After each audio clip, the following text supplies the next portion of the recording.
आपने अक्सर ऐसा देखा होगा, अनुभव किया होगा कि जो लोग ज़्यादा पूजा पाठ कर रहे हैं, उनको प्रॉब्लम्स जो हैं, समस्याएँ जो हैं ख़त्म नहीं हो रही हैं, उल्टा बढ़ रही हैं। तो ऐसा क्यों हो रहा है? इसके कारण कई सारे हैं। सपोज़ करो कहीं किसी रूम को रेंट पे लेते हैं, तो जब वहाँ पे सफाई होती है तो धूल बहुत उड़ती है, ठीक है? तो सारी गंदगी साफ़ हो रही होती है, जो भी डस्ट वग़ैरह, तो इसलिए दिखता ऐसा है कि बहुत धूल-मिट्टी उड़ रही है, ठीक है? लेकिन एक बार सफाई हो जाती है तो जो रूम है, फ्लैट है, वो पूरा क्लीन हो जाता है। उसी तरीके से जब इंसान बहुत टाइम बाद या पहली बार भक्ति में आता है, तो वो जो है उसके अंदर की जो अशुद्धियाँ हैं, जो नकारात्मक चीज़ें हैं, वो सब बाहर आ रही होती हैं।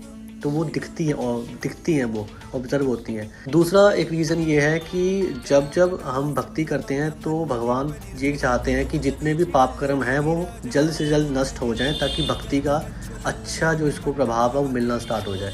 तो जितने भी पाप कर्म हैं वो जल्दी से लाइन लगा के कटने स्टार्ट हो जाते हैं, भस्म होने स्टार्ट हो जाते हैं। इसी वजह से इंसान के, भक्त के जो जीवन में स्टार्टिंग में, शुरुआत में काफ़ी कठिनाइयाँ आती हैं।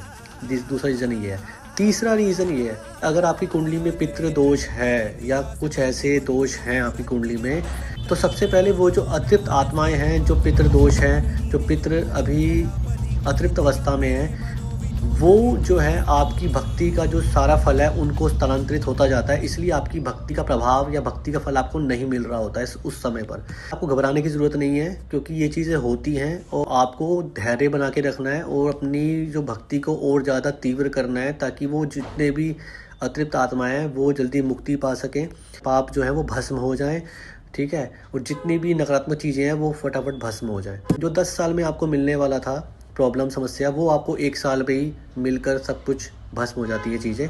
तो इसलिए बहुत जल्दी, बहुत शीघ्र अतिशीघ्र जो अच्छा समय आपका आने वाला होता है। धैर्य बना के अपनी भक्ति को तीव्रता से जारी रखें। तो ऐसी ज्ञानवर्धक बातों के लिए मिलूँगा आपको नेक्स्ट वीडियो में। हरे कृष्णा।